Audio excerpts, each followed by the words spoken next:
Please stand clear of the doors. Por favor, manténganse alejado de las puertas. Hey everyone, welcome back. This is Mickey Earbuds. I'm Dave, and I'm here with my best friend, as always. Hello, this is Justin. And we're today going to be talking about the Disney Cruise Line, which I cannot wait to go on a Disney cruise, Justin.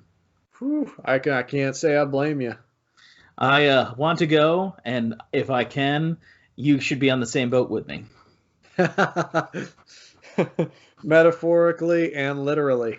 Yes, and yes, that is totally true. But before we get there, let's I have some questions for you. All right, so bring it on. If you were a child, who would you rather have as your monster to scare you at night? It's Mike or Sully? I'm going to go with Sully. All right. Would you rather have a tea party with Alice or Belle? Ooh, that's a little tough one. I'm kind of an off-the-wall guy, so I'll go with Alice. No Mary on birthday for you. Splash Mountain or Cali River Rapids? I'm pretty sure we've done this one before, but let's see. Oh, Splash Mountain. Now, who would you rather have for your pet? Doug or Pluto? Pluto. I love you, and I want to be your friend. No, Doug? Nope, Pluto's good. Oh, well, my wife said Doug. She's like, Doug every day. Mickey Pretzel or Churro? Mickey Pretzel. Me too, actually. Not only because it's more food, but because I actually just really like pretzels. Yeah, same here. Nice, soft, chewy, warm pretzels, especially if they've got like the cheese filling. Ooh, yes. Minnie or Daisy? Daisy. That was tough, huh? Yeah. What gave you pause? I don't know. I was just trying to think as like, well, at the end of the day, either in the parks or in the cartoons or whatever, you see plenty of Minnie. You don't see a lot of Daisy. Yeah, I don't know. I guess I just find I just don't see it. Don't see a lot of Daisy as much as I see Minnie. They just introduced her in a DuckTales, Daisy. Uh-oh. So, yeah. The monorail or the ferry to Magic Kingdom? Monorail. I'm not even surprised. I knew that one. It's on the list. Well, I also have a friend of mine on a Disney social media website who would probably never forgive me if I said anything else. So which song is better? Let It Go or How Far I'll Go? How Far I'll Go. I think I agree, and I actually don't like that song either. It's just Let It Go was sung to death. How Far I'll Go. All right, it almost got to the same level of popularity as Let It Go, almost, but didn't quite make it there. So you don't hear it as much. You did it first, but not so much anymore. I think between a Moana and Frozen was a much more popular film. Frozen was a much more popular film. However, I appreciated Moana a whole lot more. I think I like Moana better myself. Though the story of a young teenager making it, the best, in my opinion, story of a young teenager making it is Hercules. Here we go again. Over if it was Hercules or Moana, I think Hercules is a better story of a teenager making it. Oh, man. What do you think if you had to choose? Who had the better teenager story? What, like between Hercules? Moana and Hercules. Oh, well, okay. I guess I would have to go with Hercules. But, it's okay to have strong opinions about silly things. Yeah. I can't say it's a super strong opinion, but I mean, well, at the end of the day, like a shooting star, he went the distance, That's true. I'm not going to do that. I already did that in one podcast. I got to save it for another one, another point. So, Aurora's blue dress or Aurora's pink dress? Blue. My Make wife it said blue. my wife said pink. Space Mountain or Thunder Mountain? Space Mountain. Who do you think? Okay, who would your wife want to marry between these two? Gaston or Hans from Frozen? Oh gosh. Oh. Okay, she might hit me for this later because whatever I choose here, I know the answer is going to be wrong. But I'm going to go with Hans. See, Elena went with Gaston, and why her argument was Gaston actually was into Belle. Hans was just using her to get her title. She And has a that's valid point there. Yeah. So Gaston actually. Well, Gaston was actually more into himself than anybody. Let's be honest. Well, yeah, Hans. You could say the same thing about Hans. Hans even murderously so. So would you rather be best friends with Maleficent or Cruella? And I'm talking cartoon ones, not the Maleficent movie. Yeah. Okay. Maleficent. Okay. I just can't be friends with somebody who kills puppies. Someone again. I asked these. Ran this by my wife first. She said literally the exact same thing. Who would you rather have protect you, Mr. or Mrs. Incredible? I'm going to go with Mrs. Incredible. Really? Yeah. Well, you see, she's got range because she stretches. Mr. Incredible, he doesn't. He's got the strength. He just doesn't have the range. You see, there's only one Mrs. Incredible in my life, so Mr. Incredible protects me.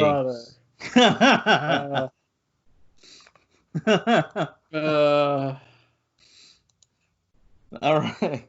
Now that you walked into that door, who would you rather have as your sidekick, Miko or Pua? Miko. Yeah. Would you rather play in Monster World or Neverland? Neverland. Would you rather swim with Ariel or Dory? Well, Ariel. Arm wrestle Mr. Incredible or Wreck-It Ralph? You know, it's funny you should mention that. I have arm wrestled Mr. Incredible. Oh, yeah? Yes, I have. He won handily. He challenged me. He challenged me to it. I didn't challenge him. He challenged me. Oh, man. Yeah. Yeah, it was rough. So, yeah, having done that, I'd like to see what it would be like to arm wrestle Wreck-It Ralph. So since you got Mr. Incredible checked off, okay, that's good. So who has better ice powers, Elsa or Frozone? Well, I have to say from a standpoint of logic, even though it pains me to say it, Elsa. Does he need to wear his super suit to do it, or does he do it all the time? What's that? Well, now why? I want to hear your logic. My logic is that Elsa doesn't need to drink water to get those powers, whereas Frozone needs to be well hydrated. Okay, so he's like a battery, and she's just a force of nature. Pretty much, yeah. So, yeah, I mean, as much as I love Frozone, I really do. I mean, we're talking about Colonel Nick Fury in a different mask here, but I have to go with Elsa on that one. Okay. Who do you think was a better boyfriend, Kristoff or Flynn? Oh, Flynn. I think so too. Though Kristoff from Frozen, good guy.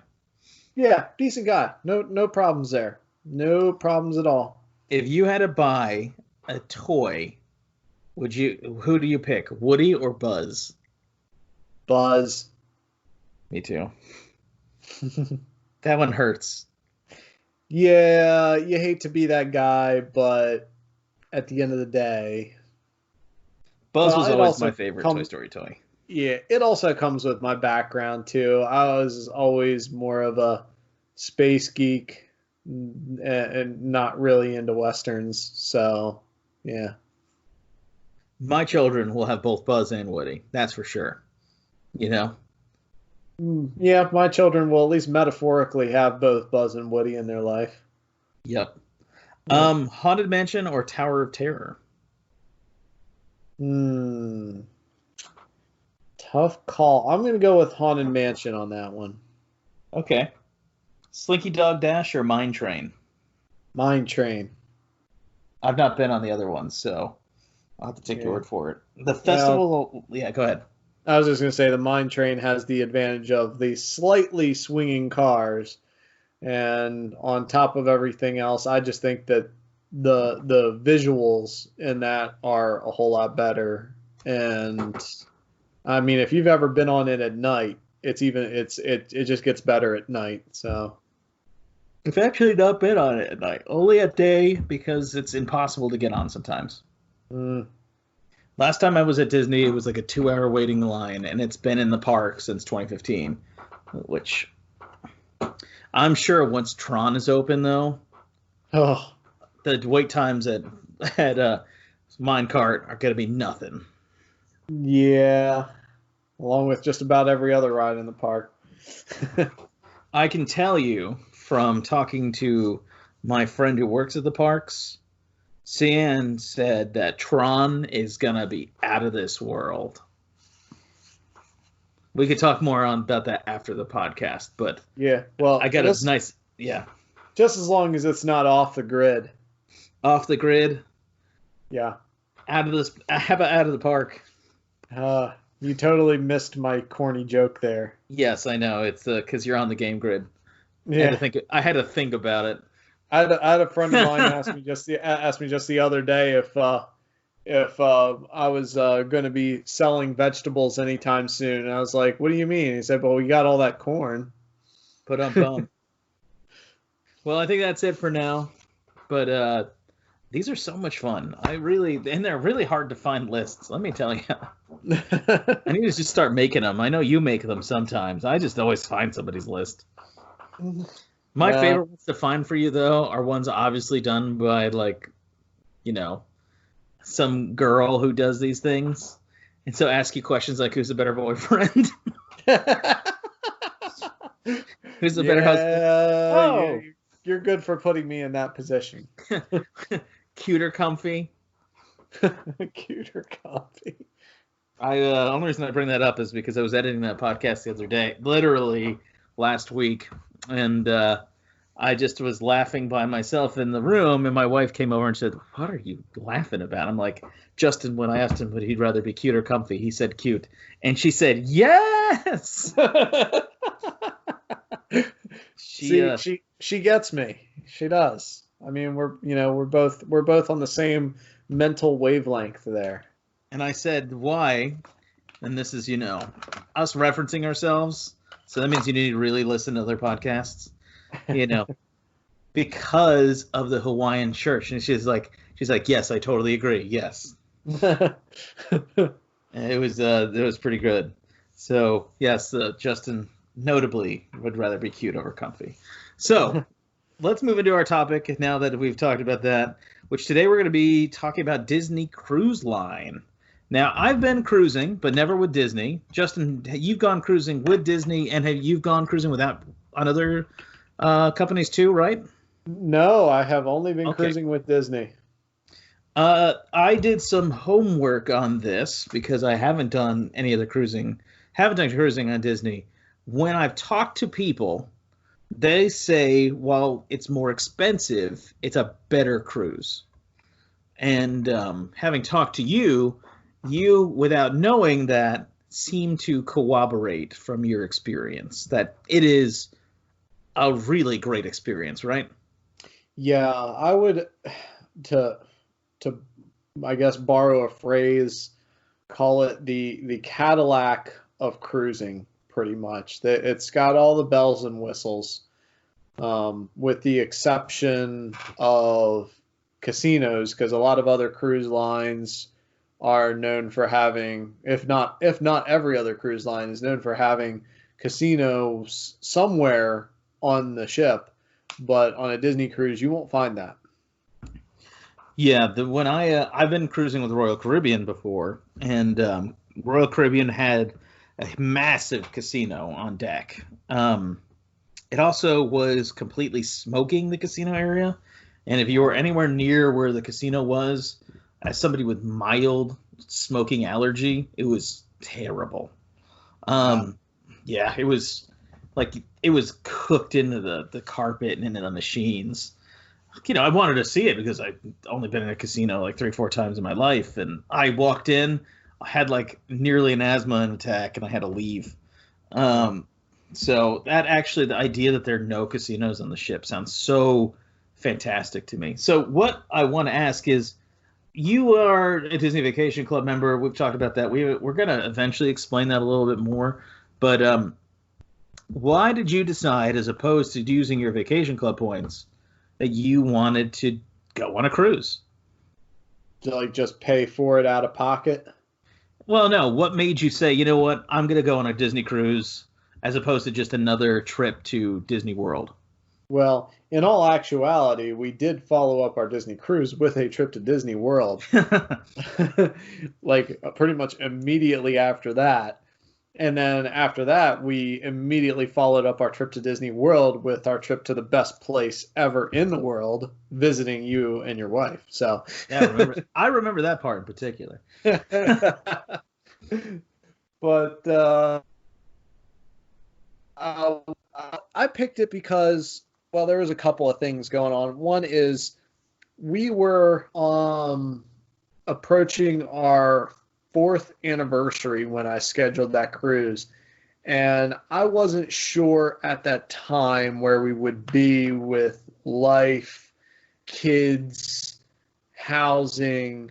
There's just a whole lot of factors, and I didn't want to, and I wanted to make sure that if I'm going to book a cruise to celebrate our anniversary, I want to do it at a time where I know we're going to be pretty well stable.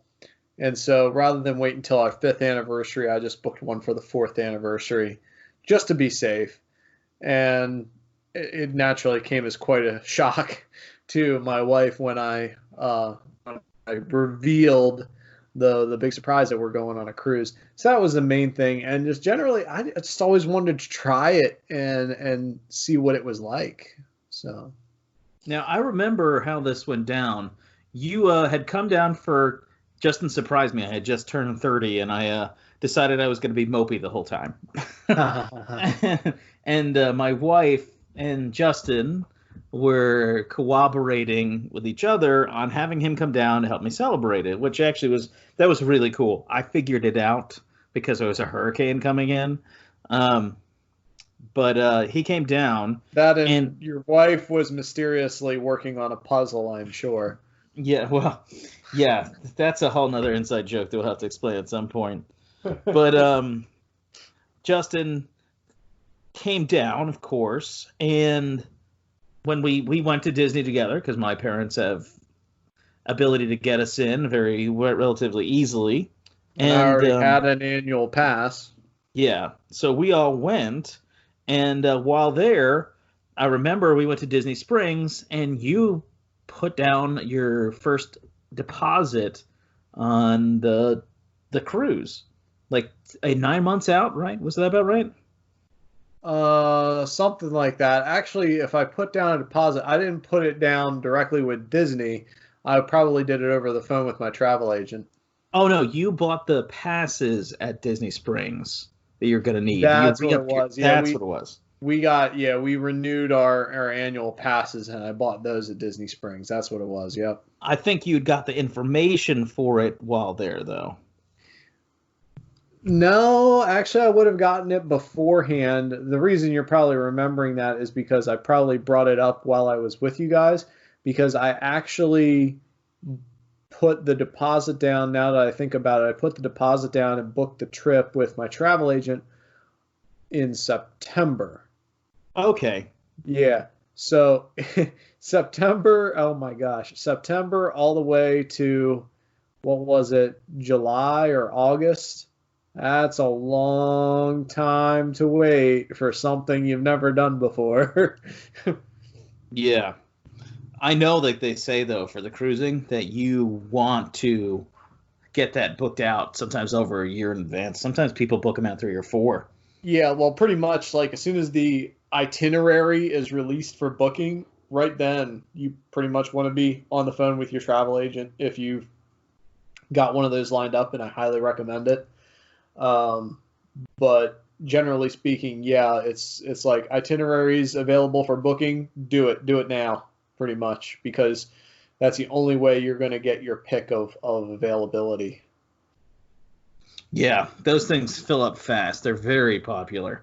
I know that the cruising has been one of their biggest because they have how many ships now? They have 4 ships, and they've got 3 on the way. One of them is set to be launched or commissioned, I guess, in or what? It's not commissioned. That's more of a military term. Christened or whatever. Christened. That's it. Christened and probably have its maiden voyage, I think, late 2021. So the 5th ship will be added to the fleet then. But yeah, so they got 4 current and 3 on the way. Which is amazing that they have that many. Now, what ship did you sail on again? I know, but this is for them. Oh, the that would be the Disney Dream. Those are absolutely amazing. If you ever get if everyone listening to it needs to look at what they look like, they intentionally, and Justin, you probably can explain this better than I do, intentionally went with the iconic painting scheme for the ships. Yes, they went with, generally speaking, they were looking for something that would invoke the feeling of the golden age of ocean liners. So hence the black hull with the white upper decks and the red smokestacks. That's kind of what they all used to look like. So, I mean, bad example, but think like Titanic. It was in that golden age. And so they were trying to mimic that with their ship design. And incidentally, black and red and white, and they even accented it with some yellow, are all the colors of Mickey Mouse and his outfit. You know what's interesting about that, and this is something that's pertinent to when we're recording this, is right now in Florida where I live is love bug season. Love bugs are absolutely disgusting. And love bugs, they don't actually do anything to you. If they die on your car, they could damage the paint on your car. They'll get rid of the clear coat. Love bugs are attracted to the color white. When I went cruising, it was in the height of love bug season, and we went on Royal Caribbean. Because our boat was a big white boat, there were millions of love bugs all over the ship. Because the Disney ship nearby was black, at least a part of it, they actually got less attention from the love bugs than we did. It was because they don't like that they go. They're just attracted to white. I don't know why. Who knows? I would love to know who figured that out. You know, who's like the bug person who's like, oh, they like this color. But just one of those things you're told. At least that's what they told it. That and the vast majority, not just Royal Caribbean, the vast majority of cruise lines in general, their ships are pretty much white. Yeah. I think it's just to keep the heat down, probably, or something like that. Yeah, there's definitely a logical reason there. But I know that with ships, you got to keep painting them and painting them and painting them in order to keep the rust at bay. But speaking of the color scheme, fun fact for you. Sure. Learned this from a documentary on the Disney Cruise Line, was that the lifeboats that they have on Disney cruise ships are that yellow that you see like in Mickey's shoes, that color of yellow. Huh. If you look at lifeboats on any other cruise line, they're like a fluorescent orange. And Disney actually went to, I believe it was the Coast Guard, and got permission to have their lifeboats that color yellow instead of the typical orange, because they didn't want the lifeboats to be an eyesore to their color scheme. But they figured, well, yellow is pretty well, that color yellow should be pretty well visible. And so they got permission from the Coast Guard to paint their lifeboats yellow instead of orange. Wow, that's actually pretty cool.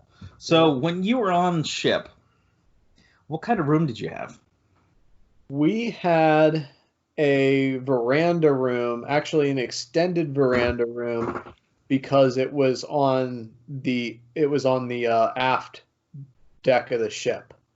So that's what we had, and so a lot of veranda rooms will be on one side of the ship or the other. Ours was on the aft or the stern of the ship, pretty much. The aft or stern? Aft, stern, whatever. I think stern is the physical part, aft is the direction. Yeah, aft on the ship means towards the direction of the stern. Yeah. So there you go. Port So there is you go. usually the left side of the ship. Yeah, port left, starboard right, aft to the rear, forward toward the front, which is Yep. the easiest one to know. But yeah, there you go. All those nautical terms. I had a gym teacher who used to, and was forever. He would we play a game in elementary school where he'd say the part of the wall, and he'd name like, this is the port side, the starboard side of the gym, the aft and the forward, and you'd have to get whoever kid would get there last was out, and he would just like yell out which direction you have to run to. When you're like, in second grade, that is literally the most fun thing you could do, because he just is having you run for about 50 minutes. And Yep. I'm sure our teachers were very happy that the kids all got the wiggles out. But that's pretty neat. So you guys were at the back end of the ship Yep. with an extended veranda. So you did not have one of the unique features that Disney ships have, which is the porthole, the Disney Oh, LCD yes. porthole. The inside, if you have an inside stateroom, yeah, they have that. They have that magic porthole, which is a screen essentially that is a live feed of what is outside the ship, but it comes with Disney characters like Aladdin will fly by on his magic carpet, or a wave will hit the porthole and there'll be the starfish from Finding Nemo stuck on your porthole and things like that. So those are neat, but we opted for the veranda instead of the porthole. I think if you are probably on your first cruise, what you did was smart. But if you've been Disney cruising for a while and you're not looking to, you're not looking for that, you're just looking to be on the cruise ship and you're looking to save money, because, and we'll get into this in a second, there are loads of activities. Oh yes, tons. And we talked about how there's no casinos on board the ship. Well, the spaces that would normally be filled with casinos are actually children's activity spaces for the most part. Yeah. So that's why if you did do an inside room, now for you as your honeymoon, of course you're going to say, no, I want this. Fourth anniversary. Fourth anniversary. Your anniversary of your previous honeymoon. Our honeymoon hasn't ended yet. What are you talking about? Oh, well, there you go. That's the right answer. But if you guys were doing it again and you were looking just to do the activities on deck, would you get probably an inside stateroom, you think? Would it be worth it to you? I don't know. Okay, so the inside stateroom is the least expensive, so you are saving money there for sure. But I still do like the idea of having a veranda. I like the idea of just being able to step out and enjoy the open ocean air. And that was something I really enjoyed on that cruise that we took. And I don't think I'd ever want to draw back from that. But that's just my personal preference. Yeah, that makes sense to me. So let's talk about the activities that you did. Do you want to just go over what kind of stuff there is for? Let's stick to our experience right now. You went when you didn't have children, so tell me what it's like for a guy who has a guy and his wife who don't have kids. Okay. Maybe you could even touch on what you observed, probably because you're still kind of close to the single scene in the sense as well, right? Because you don't have children. If you want to touch in on that area. Yeah. So here's the first thing you got to know is when you get on the ship, the day you get on the ship, they generally have open houses in all the children's spaces. So you can still walk in and see those spaces. And my goodness, they are so cool that I wanted to be a child again, just so I could spend extra time in those spaces. They have them for different age groups, and we saw all of them. As a matter of fact, pretty much all the guest areas are open, even some of the ones that are a little bit more private. So we were able to see their upscale dining areas like Remy and Palo, and the observation deck area, which they usually have on reserve for like private receptions and things like that. So we got to see pretty much everything when we got on board the ship, which was really, really cool. Other than that, so I would say you get on the ship, obviously just take the time to explore. You probably couldn't get into your room anyway. It's not available to you when you first get on necessarily, unless you get on late. And until they're actually calling you to go to your stateroom to prepare for the lifeboat drill, the ship is open to you. So by all means, take advantage of that. But as for activities for adults in particular, there's all the common guest spaces. Like there's a common family pool and such. But then we found on upper decks, there is an adult pool, and there's actually even more than that. There's like so much in, I think it's the forward part of the ship on the upper decks. There are different water areas and lounging areas that are exclusive to adults, and they're really quiet and secluded most of the time. Other things, there's a 9-hole mini golf course on the ship, so that was pretty cool too. Yeah, that's There cool. are fitness and workout areas. We didn't bother with those. There's a jogging track that goes all the way around the perimeter of the ship. That was pretty neat. We walked that just to see what that was like. So that was really neat. Trying to think what else there was. Other than that, they have different like other activities. There's a whole lounge space, and by lounge space I mean really it's several lounges sharing the same basic area, but they're all kind of partitioned off in different lounge, different atmosphere, different beverages, different entertainment. So if that's your scene, there's plenty of that on board as well. And of course, food at just about all hours of the day. So there's definitely plenty to explore. And last but certainly not least, there's the aqueduct, which is, oh, I'm sorry, the aqueduct, not aqueduct.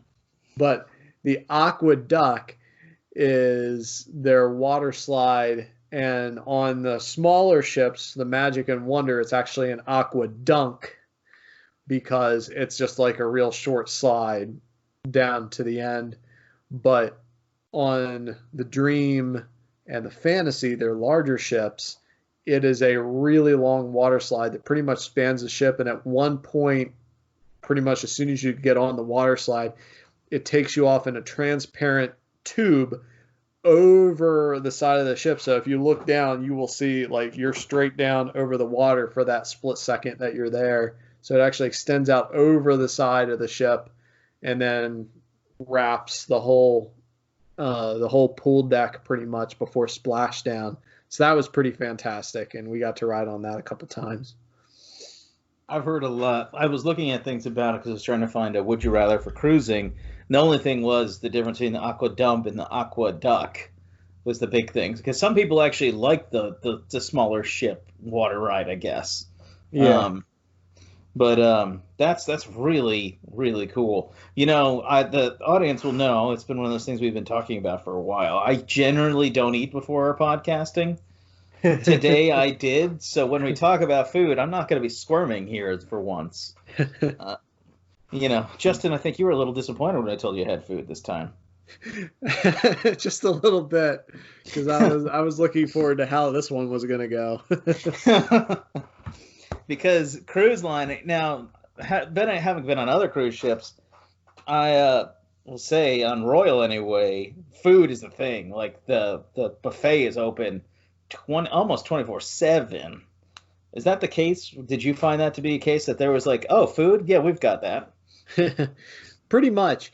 I would say at all reasonable hours of the day, and maybe just a couple of unreasonable hours, especially if you got kids, like 11 o'clock at night could be an unreasonable hour, potentially, maybe. But they had food available. The buffet, which is called Cabanas, is really extensive. There's a lot on it.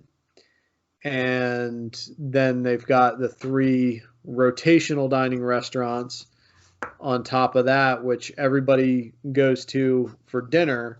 But there's a couple of them that are also open for breakfast as well. And then they've got the upscale restaurants, Palo and Remy, which you pay an extra, I guess, surcharge to dine at one of those instead of going to your rotational seating for a particular evening. So they got that. They got walk-up food stations out near the pool area. There's a place where you like Dole Whips. You can get Dole Whip soft serve ice cream pretty much all the time, and it's on the house. Comes with your cruising fare, as does the buffet and your rotational dining. You pay for all of that when you pay for your cruise. So there's no question you're going to be well fed. You are going to find something you like somewhere, if not in multiple places. Just everywhere you look, food, and more food. Now, you said you were on the Magic, right? The Dream. The Dream. I'm pulling up the website that has all the cruise ships as we speak, looking at the restaurants. So then there's apparently Vanellope's Sweets and Treats. Yeah, that one's a little, you have to pay a little extra to get ice cream or candy or fudge out of that establishment. But we did that because, got to try it. So. And the Royal Court Royal Tea, I guess it's a dining experience. Okay, yeah, we didn't do the Royal Tea, but we were at the Royal Court, as I recall. And then there's the Animator Palette. Is that one of the rotating restaurants? Yeah, the Animator's Palette, I think it's Royal Court, and the Enchanted Garden are your 3 rotational restaurants on the Dream. Ooh. And then there's Palo, which is, that's, I think, Spanish or Spanish-themed food, or Mediterranean? Italian. Okay, yeah. So you have that. Fine Italian at Palo, and then fine French at Remy. And then Cabanas, you said, is your big buffet. Did they do theme nights on that one too, or did you guys not check that out? They might. Now, this is the one area where if I had it to do it all over again, I would have booked a longer cruise. We booked a 3-night cruise, and it wasn't long enough. It really wasn't. I could have gone for at least 2 more nights, at a bare minimum 2 more nights, because what happens is on your typical cruise, you're going to I mentioned the rotational restaurants. You're going to be in a rotation going to Animator's Palette, Royal Court, Enchanted Garden, back to Animator's Palette, unless you book something special. That's what you're going to be doing on each night of your cruise, be it 3 nights, 5 nights, or 7 nights. You're going to be doing that.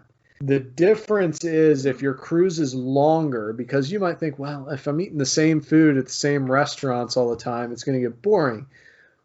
But on the longer cruises in particular, they make a port of call. They are also picking up food at the port of call. That's local fare in a sense. Yeah. So if your port of call is Jamaica, then what's going to be on the menu at your restaurants is going to be food that they sourced out of Jamaica, Yeah. So it's going to be that kind of a thing. So your fare is going to change even though you're still hitting the same restaurants, potentially. Now, you guys, when you went on your cruise, you didn't stop anywhere but Castaway Cay, right? It made one port of call at Nassau, Okay. and then and then Castaway Cay was the second stop. So we were first night, first evening when we left Port Canaveral, Florida. We're just out at sea. Woke up the next morning. We're pulling into Nassau. So let me ask you something else. Did you guys have a theme cruise when you went on it? Like they're now doing Halloween, Marvel, Pirates. They do Christmas-themed cruises when it's the holiday season. Was yours themed at all, or was yours not a themed cruise this time? No, it was not a themed cruise. I think unless it actually takes place around Halloween type season, so September, October, or it takes place between or around November, December.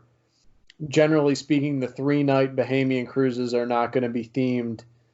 And however, that said, one of the things that they did, and I assume that they're still doing, is one of their nights on the cruise will be themed to what they say is Pirates in the Caribbean. In the Caribbean. So that was pretty neat. So we had one pirate-themed night. Now, on a 3-night cruise, they have the events and everything, but on a longer cruise, even a 4-night cruise, the pirate night will actually come with a different menu. So basically, no matter what rotational restaurant you're at that evening, you're getting the same pirate-themed food. Wow. But on a 3-night, they don't do that because they want you to experience the uniqueness of each menu at the 3 different restaurants without having the pirate-themed night.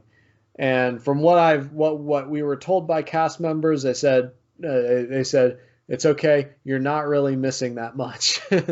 but that evening was really cool. They had like a stage show. They on the top deck, the deck can cover the pools.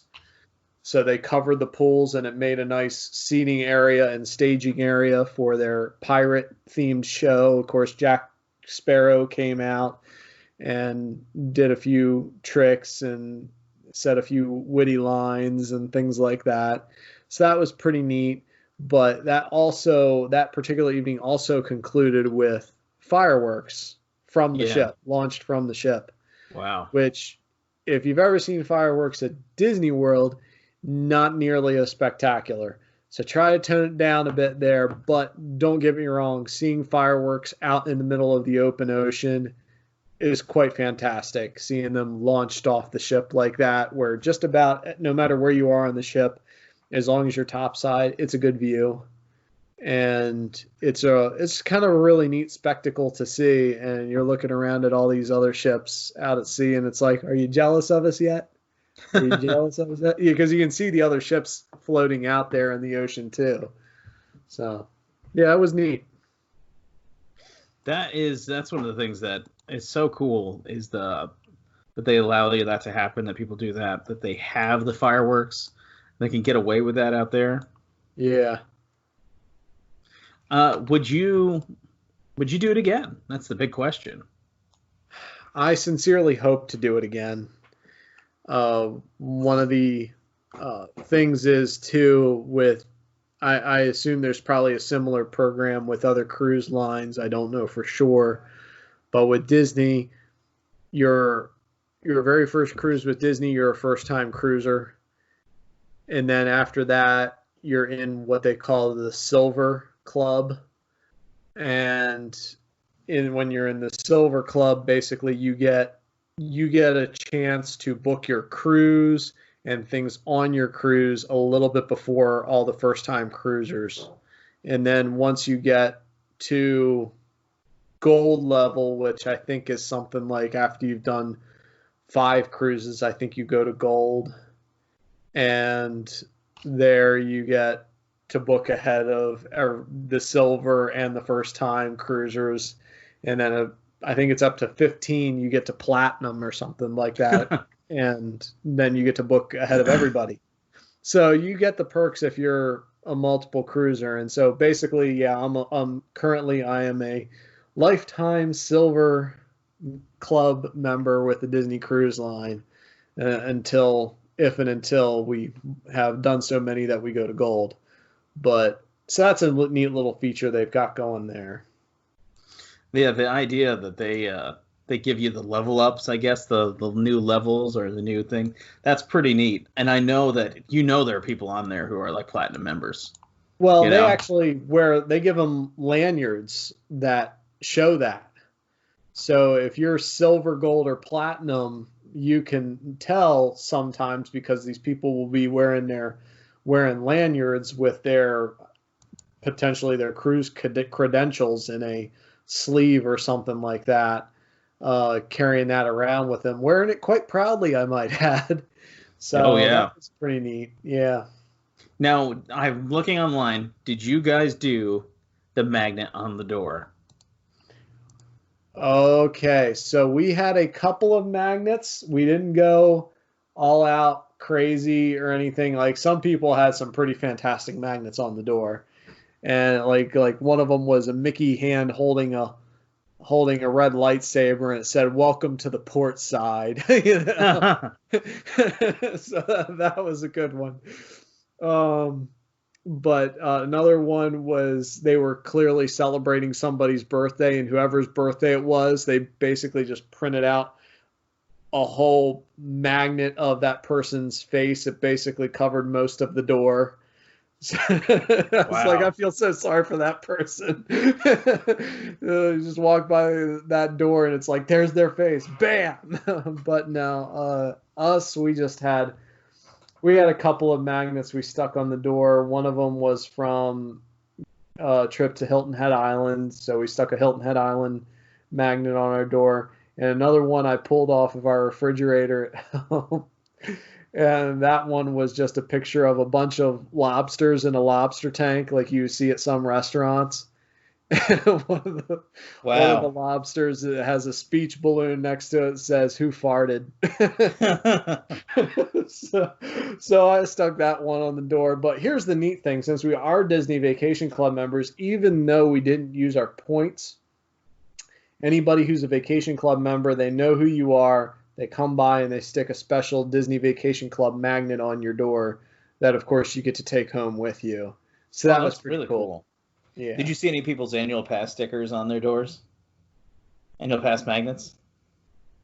I might have, but it's just not as memorable when you see somebody's giant face plastered on a door. Oh my goodness, yeah. Now with a lot of cruise lines, they do like fancy dress or high dress night. Did they do that on your 3-day cruise or no?